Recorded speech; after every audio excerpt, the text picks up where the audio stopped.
बिस्मिल्लाहिर्रहमानिर्रहीम, अस्सलाम वालेकुम। आज का जो हमारा नेक्स्ट टॉपिक ऑफ डिस्कशन है वो है फिशन रिएक्शन। एक बहुत ही इंटरेस्टिंग टॉपिक है, लेकिन उससे भी पहले बात करते हैं कुछ एटम बम वगैरह की। तो देखिए, कहा जाता है कि एटम बम जिस भी कंट्री के पास होता है, ये जो न्यूक्लियर बम जिस भी कंट्री के पास होते हैं वो पावरफुल कंट्री होती है। क्यों भाई पावरफुल कंट्री होती है? तो देखिए, आपको याद होगा कि हिरोशिमा और नागासाकी के इलाके पर एटॉमिक बम फेंका गया था। तो देखिए, एटॉमिक बम के फेंकने की वजह से चंद सेकंड्स के अंदर ही वहां पर लाखों लोगों की डेथ हो गई थी। मिलियन ऑफ पीपल की डेथ हो गई थी चंद सेकंड के अंदर ही। तो भाई ऐसा क्या है इस एटम बम में? कहा जाता है कि जहां पर एटम बम गिरता है वहां के तकरीबन 1 किलोमीटर के एरिया के अंदर जितनी भी चीज़ें होती हैं वो धुआं बन जाती हैं, वो हवा बन जाती हैं। यानी इतना ज़्यादा ये ख़तरनाक होता है और इंसानों के जिस्म जो है वो पिघल जाते हैं। यानी इतनी ज़्यादा इसमें से हीट एनर्जी एमिट होती है। तो कौन सा रिएक्शन इसमें हो रहा होता है? आखिर इस एटम बम में होता क्या है? तो देखिए, इस एटम बम में भी न्यूक्लियर फिशन रिएक्शन हो रहा होता है। तो इस लिहाज से भी ये न्यूक्लियर फिशन रिएक्शन आपके लिए समझना बहुत ज़्यादा इम्पॉर्टेंट है। तो देखते हैं कि हमारा ये जो न्यूक्लियर फिशन रिएक्शन है ये क्या है। और याद रखिए कि ये न्यूक्लियर फिशन रिएक्शन जो हमारे पास होते हैं ये खाली तबाही नहीं मचाते, इनके बहुत सारे फ़ायदे भी होते हैं। ये हम पर डिपेंड करता है कि हम इसको अपने फ़ायदे के लिए यूज़ कर रहे हैं या तबाही मचाने के लिए यूज़ कर रहे हैं। ठीक है, तो न्यूक्लियर फिशन रिएक्शन को जानने से पहले सबसे पहले आपको पता होना चाहिए कि फिशन रिएक्शन क्या होता है। फिशन का मतलब क्या होता है? तो देखिए, अगर एक बड़ा सा तरबूज लें और उस तरबूज कैसे ज़मीन पे मारे तो बहुत सारे टुकड़े हो जाएंगे, तो हम कहेंगे कि ये फिशन हो गया है। तो यानी कि अगर जो हमारे पास एक एलिमेंट है वो स्प्लिट हो जाए 2 स्मॉल एलिमेंट्स में या बहुत सारे स्मॉल एलिमेंट्स में, तो इस चीज़ को हम क्या कहते हैं? फिशन। इस चीज़ को हम क्या कहते हैं? फिशन कहते हैं। ठीक है, ये हमारे पास फिशन का मतलब होता है किसी चीज़ का स्प्लिट हो जाना, किसी चीज़ का स्प्लिट हो जाना। तो न्यूक्लियर फिशन रिएक्शन क्या हुआ कि इसमें क्या होगा? एक हैवी न्यूक्लियस होगा, उस हैवी न्यूक्लियस पे हम स्लो मूविंग न्यूट्रॉन की बम्बार्डमेंट कराएंगे, मतलब स्लो मूविंग न्यूट्रॉन को उस हैवी न्यूक्लियस के ऊपर फेंकेंगे। अब वो हैवी न्यूक्लियस 2 स्मॉल न्यूक्लियाई में क्या हो जाएगा? स्प्लिट हो जाएगा। तो और heavy energy, large amount of energy क्या होगी? एमिट होगी। तो इस प्रोसेस को हम क्या कहेंगे? न्यूक्लियर फिशन रिएक्शन है। अभी सारी ऊपर से बातें गुजरी होंगी, मुझे पता है। तो देखिए, ये एक बड़ा सा न्यूक्लियस है, ये एक बड़ा सा न्यूक्लियस है। अगर ये न्यूक्लियस 2 स्मॉल न्यूक्लियाई में स्प्लिट हो जाए तो इस रिएक्शन को हम क्या कहेंगे? न्यूक्लियर फिशन रिएक्शन के बड़े न्यूक्लियस का छोटे न्यूक्लियाई में स्प्लिट हो जाना। ठीक है, और इसमें क्या होता है कि लार्ज अमाउंट ऑफ एनर्जी क्या होती है? एमिट होती है। अब इसमें कौन सा न्यूक्लियस हम लेते हैं? देखिए, इसमें हम क्या करते हैं? इसमें हम यूरेनियम का न्यूक्लियस लेते हैं जिसका एटॉमिक नंबर कितना है? 92 है और एटॉमिक मास कितना है? 235 है। रेडियो एक्टिव एलिमेंट्स है, ठीक है, आपको पता है। तो इस पे हम क्या करते हैं? स्लो मूविंग न्यूट्रॉन की बम्बार्डमेंट करते हैं। ठीक है, स्लो मूविंग न्यूट्रॉन की क्या करते हैं? बम्बार्डमेंट करते हैं। तो उससे हमारे पास क्या होता है? उससे हमारे पास ये बन जाता है कुछ इस तरह का यूरेनियम 92 236 बन जाता है। ठीक है, 235 था ना, एक न्यूट्रॉन एब्जॉर्ब कर लिया इसने, तो अब इसका एटॉमिक मास कितना हो गया? 236 है। अब जब 236 हो जाता है तो ये क्या हो जाता है? 2 छोटे छोटे न्यूक्लियाई में स्प्लिट हो जाता है। 2 छोटे छोटे न्यूक्लियाई में स्प्लिट हो जाता है। कौन कौन से न्यूक्लियाई में स्प्लिट होता है भाई? बेरियम और क्रिप्टॉन में क्या होता है? स्प्लिट हो जाता है। अभी छोटी छोटी बातें, आगे जाके तो बहुत सारी इसकी तफसील से इंशाल्लाह इस पे बात करेंगे। अब बेरियम का एटॉमिक नंबर कितना होता है? 56 और एटॉमिक मास इसका कितना होता है? 141। और क्रिप्टॉन का एटॉमिक नंबर कितना होता है? 36 और एटॉमिक मास कितना होता है? 92। तो ये रिएक्शन, ऐसे रिएक्शन को हम क्या कहते हैं? न्यूक्लियर फिशन रिएक्शन कहते हैं। ठीक है, जिसमें large amount of energy emit होती है। इसमें और भी चल के बहुत सारी आगे बात करेंगे, अभी तो जस्ट जनरल सी डिस्कशन है। तो क्या है nuclear fission reaction? Such a reaction in which a heavy nucleus like that of uranium splits into two nuclei of roughly equal size, दो न्यूक्लियाई में स्प्लिट हो जाता है तकरीबन इक्वल साइज के, along with the emission of energy, और large amount of energy होती है एमिट होती है during the reaction is called fission reaction. ऐसे रिएक्शन को हम क्या कहते हैं? Fission reaction. तो याद रखिए, बस ऐसे इतना ही याद रखिए, जब heavy nucleus to small nuclei में स्प्लिट हो जाता है तो ऐसे रिएक्शन को हम कहते हैं न्यूक्लियर फिशन रिएक्शन। अब तीन इस तरह हमारे पास ज़रूरी नहीं है कि यूरेनियम पे जब न्यूट्रॉन की बम्बार्डमेंट कराई जाए तो बेरियम और क्रिप्टॉन ही बने, ये ज़रूरी नहीं है, ठीक है। ये हमने रिएक्शन लिया हुआ है इसमें से एक, ज़्यादातर हम इसी रिएक्शन को डिस्कस करते हैं। तो देखिए यहाँ पर देखिए न्यूट्रॉन यूरेनियम पे बम्बार्ड किया, बेरियम और क्रिप्टॉन बने। और एक और चीज़ है कि जब बेरियम और क्रिप्टॉन बनते हैं तो तीन न्यूट्रॉन भी क्या होते हैं? एमिट होते हैं। तीन न्यूट्रॉन भी क्या होते हैं? एमिट होते हैं। इन तीन न्यूट्रॉन की भी आगे बड़े मजे की कहानी है, प्लस एनर्जी एमिट होती है। न्यूट्रॉन की कहानी आगे जाके बहुत लंबी है, तो वो भी इंशाल्लाह बताएंगे। तो बेरियम बना, क्रिप्टॉन बना, प्लस तीन न्यूट्रॉन निकले और large amount of energy emit हुई। अब हो सकता है न्यूट्रॉन यूरेनियम पर अगर हम फेंकें, ठीक है, स्लो मूविंग न्यूट्रॉन होना चाहिए, याद रखना है, तो टिन और मोलिब्डेनियम भी बांध सकते हैं और तीन न्यूट्रॉन एमिट होंगे और एनर्जी एमिट होगी। इसी तरह न्यूट्रॉन को यूरेनियम के ऊपर फेंकें तो जीनॉन बांध सकता है, स्ट्रोंशियम बांध सकता है और 2 न्यूट्रॉन प्लस एनर्जी एमिट होती है, ठीक है। तो हम जो रिएक्शन इसमें पूरे इस टॉपिक में डिस्कस करेंगे वो ये पहले वाला रिएक्शन है, ठीक है, कि यूरेनियम पे स्लो मूविंग न्यूट्रॉन फेंका और बेरियम और क्रिप्टॉन बने, प्लस 3 न्यूट्रॉन एमिट हुए, ठीक है, और large amount of energy emit हुई। तो ये चीज़ इसमें याद रखनी है। अब बात करते हैं स्टेबिलिटी की, कि क्या यूरेनियम स्टेबल है, बेरियम स्टेबल है, क्रिप्टॉन स्टेबल है, भाई कौन सबसे ज़्यादा स्टेबल है? अब हम इसकी बात करने लगे हैं, ठीक है। तो देखते हैं, देखिए हम एक ग्राफ पढ़ के आ चुके हैं, ठीक है, कुछ इस तरह का, ठीक है, बाइंडिंग एनर्जी पर न्यूक्लियॉन का ग्राफ हम पढ़ के आ चुके हैं। यहां पर क्या होता था? बाइंडिंग एनर्जी पर न्यूक्लियॉन, ठीक है, जिसमें हमने कहा था यहां पर क्या आता था? आयरन आता था, और हमने कहा था कि आयरन की बाइंडिंग एनर्जी सबसे ज्यादा होती है, बाइंडिंग एनर्जी पर न्यूक्लियॉन सबसे ज्यादा होती है। उसके बाद आगे चलते जाएं तो जितना न्यूक्लियॉन का नंबर ऑफ न्यूक्लियॉन बढ़ते जाएंगे वैसे वैसे बाइंडिंग एनर्जी पर न्यूक्लियॉन क्या होती जाएगी? कम होती जाएगी। यहां पर यूरेनियम आता था, जैसे जैसे नंबर ऑफ न्यूक्लियॉन बढ़ेंगे वैसे वैसे बाइंडिंग एनर्जी पर न्यूक्लियॉन कम होगी। और याद रखें कि जिसकी बाइंडिंग एनर्जी पर न्यूक्लियॉन, ये मजे की बात है, कम होगी, वो क्या होगा? वो अनस्टेबल होगा। ये सारी बातें बाइंडिंग एनर्जी वाले टॉपिक में हम करके आ चुके हैं तफसील के साथ। और जिसकी बाइंडिंग एनर्जी पर न्यूक्लियॉन है, साथ में उर्दू में लिख रहा हूं, ज्यादा होगी, वो क्या होगा? वो स्टेबल एलिमेंट होगा, ठीक है, स्टेबल न्यूक्लियाई होगा। तो यहां पर देखिए आयरन की बाइंडिंग एनर्जी पर न्यूक्लियॉन हमने पढ़ के आ चुके हैं कि सबसे ज्यादा है। इससे आगे जाते जाए तो बाइंडिंग एनर्जी पर न्यूक्लियॉन क्या होती जाती है? वो कम होती जाती है। और यहां पर यूरेनियम की बाइंडिंग एनर्जी पर न्यूक्लियॉन क्या है? कम है, क्योंकि इसमें नंबर ऑफ न्यूक्लियॉन ज्यादा है, नंबर ऑफ न्यूक्लियॉन बढ़ रहे हैं एक्स एक्सिस पे।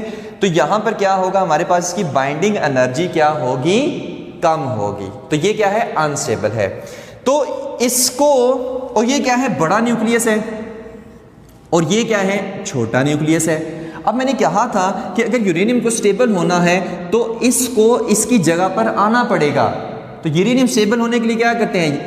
इसको हम फिशन रिएक्शन यहां पर कराते हैं, तो ये क्या होगा? तो 2 स्मॉल न्यूक्लियाई में स्प्लिट हो जाएगा। अब ये क्या है? ये तकरीबन स्टेबल है, ये यूरेनियम की निस्बत बहुत ज़्यादा स्टेबल है। अब अगर बात की जाए यूरेनियम की, तो यूरेनियम क्या है? अनस्टेबल है।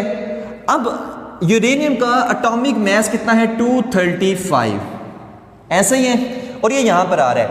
अब बेरियम और क्रिप्टॉन, बेरियम का एटॉमिक मास कितना है? 92, और क्रिप्टॉन का कितना है? सॉरी, बेरियम का एटॉमिक मास कितना है? 141, और क्रिप्टॉन का कितना है? 92। यानी कि क्रिप्टॉन कहीं यहां पर आएगा 92, और बेरियम कहीं यहां पर आएगा 141। तो आयरन के सबसे ज्यादा कौन है? यूरेनियम या बेरियम और क्रिप्टॉन? तो देखिए बेरियम और क्रिप्टॉन ज़्यादा स्टेबल हैं एज कंपेयर टू यूरेनियम। यानी कि यूरेनियम जब स्प्लिट हुआ है तो हमारे पास 2 स्टेबल न्यूक्लियाई आए हैं, ठीक है, यूरेनियम की निस्बत। तो इसकी बाइंडिंग एनर्जी पर न्यूक्लियन कम होगी, इनकी बाइंडिंग एनर्जी पर न्यूक्लियन ज़्यादा होगी। तो ये भी चीज़ आपको पता होनी चाहिए। अगर आपने ये वाला लेक्चर लिया तो ये सारी चीज़ें आपके लिए इंशाल्लाह हलवा होंगी, ठीक है। तो ये अनस्टेबल है और ये जो है यूरेनियम की निस्बत ये स्टेबल है हमारे पास। ओके हो गया, तो ये चीज़ याद रखनी है। अब देखते हैं, मैंने कहा था कि इसके क्या होता है, एनर्जी एमिट होती है, large amount of energy emit होती है। तो भाई large amount of energy emit होती है तो कितनी एनर्जी एमिट होती है ये हम देखना चाह रहे हैं, ठीक है। अब यहां पर आते हैं, देखिए स्लो मूविंग न्यूट्रॉन को यहाँ पर एक छोटू सा आप ऐसे डाल दें और ये क्या है, न्यूट्रॉन है, ठीक है। स्लो मूविंग न्यूट्रॉन को हमने इस पर फॉल करवाया, स्लो मूविंग न्यूट्रॉन को यूरेनियम में फॉल करवाया तो बेरियम और क्रिप्टॉन बने और जिससे 3 न्यूट्रॉन भी एमिट हुए और जो हमारे पास है एनर्जी भी एमिट हुए। अब याद रखिए कि यूरेनियम की बाइंडिंग एनर्जी पर न्यूक्लियन कितनी होती है, 7.7 mega electron volt. Binding energy per nucleon का मतलब कि एक पार्टिकल की जितनी वो एनर्जी होती है, 7.7 मेगा इलेक्ट्रॉन वोल्ट। और बेरियम और क्रिप्टॉन इनकी बाइंडिंग एनर्जी पर न्यूक्लियन कितनी होती है, 8.5 मेगा इलेक्ट्रॉन वोल्ट, ज्यादा है बाइंडिंग एनर्जी पर न्यूक्लियन। याद रखें मैं बाइंडिंग एनर्जी की बात नहीं कर रहा, मैं बाइंडिंग एनर्जी पर न्यूक्लियन की बात कर रहा हूं कि एक पार्टिकल की जो एनर्जी हमारे पास इसमें आएगी तो इसकी कम है यूरेनियम की और इनकी बाइंडिंग एनर्जी पर न्यूक्लियन ज्यादा है। अब देखिए कि एक पार्टिकल जो है वो कितनी एनर्जी एमिट कर रहा है, उसी से हम निकालेंगे कि टोटल एनर्जी कितनी एमिट हो रही है। बड़े मजे की कहानी इसमें आने वाली है। तो देखिए total energy emitted per nucleon, तो सिंपल आपने कुछ भी नहीं करना, 7.7 को 8.5 में से माइनस कर देना है। तो 8.5 माइनस 7.7 तो ये हमारे पास आ गया 0.9 mega electron volt.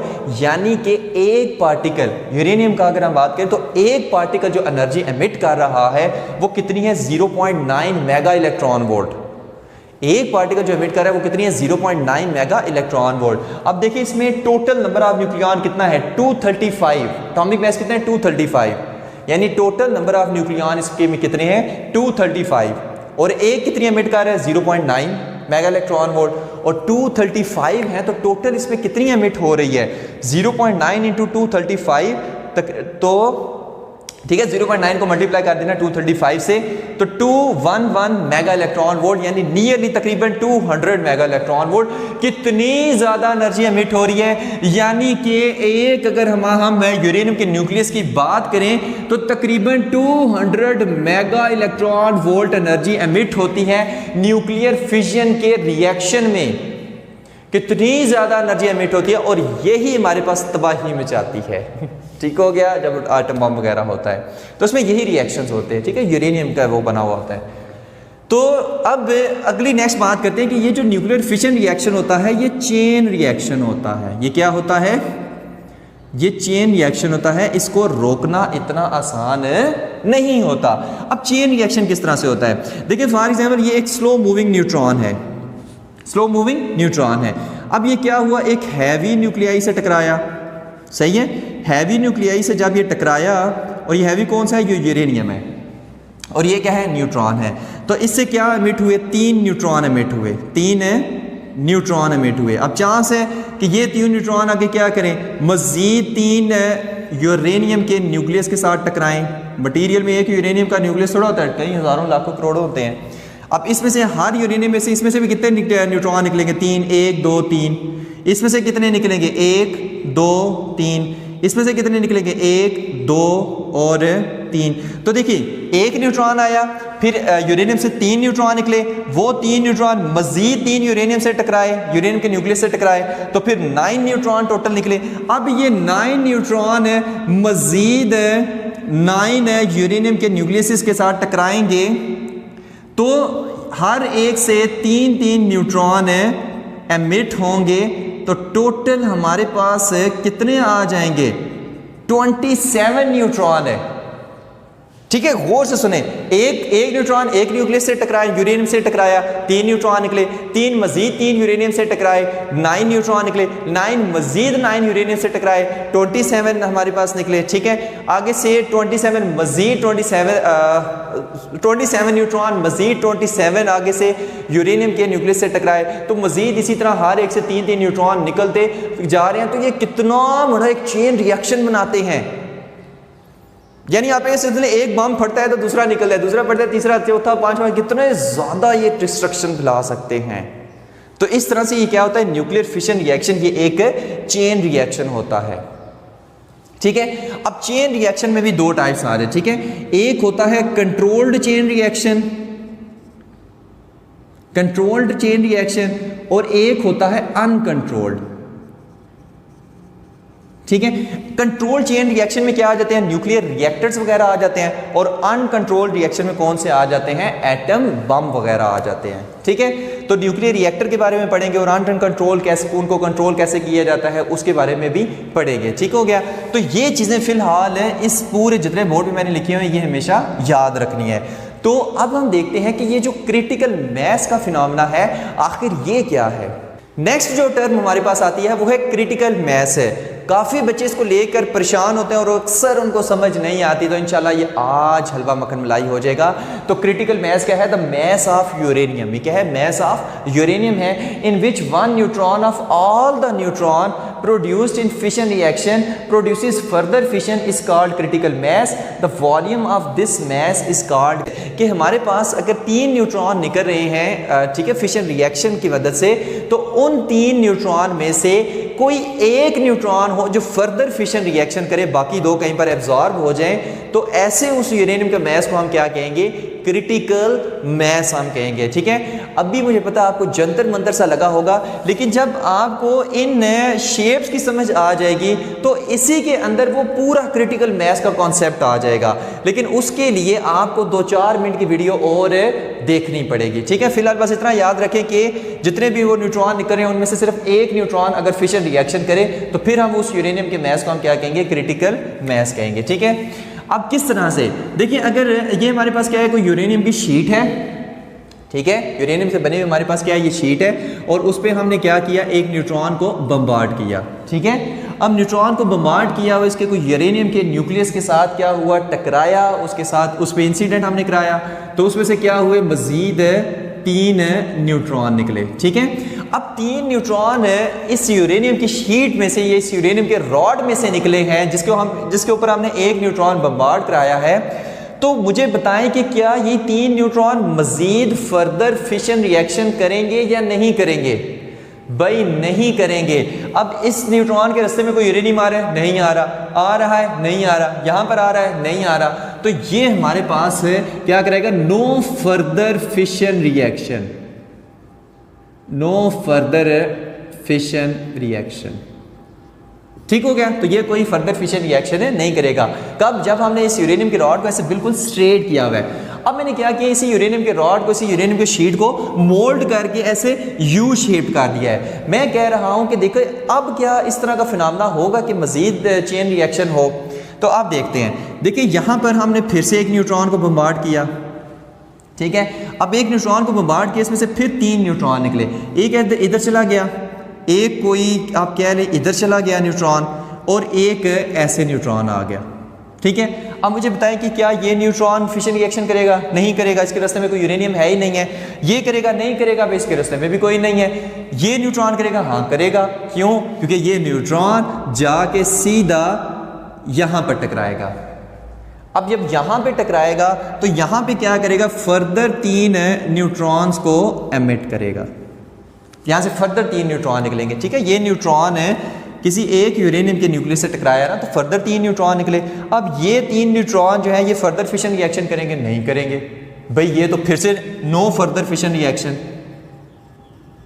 No further fission reaction. ठीक है, no further fission chain reaction आप कह लें, no further fission chain reaction, कोई भी नहीं हो रहा। ठीक हो गया, लेकिन अब मैं कह रहा हूं कि नहीं, मैं अब जो यूरेनियम है ना वो ऐसे स्फेरिकल लेता हूं, गोल शक्ल का।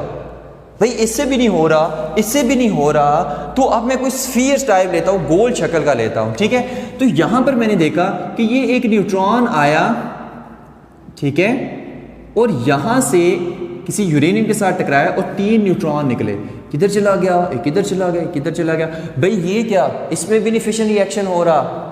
अब इस न्यूट्रॉन के रास्ते में कोई यूरेनियम आएगा नहीं, इसके रास्ते में, इसके रास्ते में, भाई ये भी नो फर्दर फिशन रिएक्शन कर रहा है। लेकिन जो स्फीयर शेप का यूरेनियम का फ्यूल हमारे पास होता है वो ज़्यादा कारामद होता है। मैंने कहा नहीं, छोटू स्फीयर से बात नहीं बढ़ेगी, मैं कोई बड़ा सा स्फीयर ले लेता हूँ और उसमें ये चेन रिएक्शन कराने की कोशिश करता हूँ। अब ये क्या, यूरेनियम का ये मैंने बना हुआ लिया है, ठीक है, एक बड़ा सा स्फीयर। अब इसमें क्या होगा, इसमें होगा ये, फॉर एग्जाम्पल यहाँ पर कोई यूरेनियम है और यहाँ से मैंने एक न्यूट्रॉन को फेंका और वो इसके साथ टकराया, ठीक है, यूरेनियम के साथ टकराया। अब इसमें से क्या हुआ, 3 न्यूट्रॉन निकले, एक इधर गया, एक फॉर एग्जाम्पल इधर गया, एक ये यूरेनियम है, ठीक है, एक इधर चला गया। अब इसमें से क्या हुआ, 1 और 2 ये कहीं पर जाकर एब्जॉर्ब हो गए। अब कहीं पर जाकर एब्जॉर्ब हो गए तो ये तीसरा जो न्यूट्रॉन है ये एक और यूरेनियम के साथ टकराया, ठीक हो गया। अब इस यूरेनियम के साथ टकराया तो इसमें से भी 3 न्यूट्रॉन निकले, एक इधर चला गया, कोई एक इधर चला गया, कोई फॉर एग्जांपल एक इधर चला गया, फिर से एक और यूरेनियम आया, इसमें से भी न्यूट्रॉन निकला, फिर ये कोई इधर चला गया, ये कोई फॉर एग्जांपल इधर चला गया, तो इस न्यूट्रॉन ने आगे एक और यूरेनियम से टकराया। अब यहाँ पर अगर आप गौर करें तो इस यूरेनियम से क्या हुआ, हमारे पास 3 न्यूट्रॉन निकले, 1 2 3, सॉरी यहाँ पर नहीं, 1 2 और 3, ये न्यूट्रॉन तो इस यूरेनियम के साथ टकराया था ना, तो इस यूरेनियम से कितने निकले, 1 2 और 3। अब इन 3 में से कितने न्यूट्रॉन ने फर्दर फिशन रिएक्शन किया है, सिर्फ 1 ने।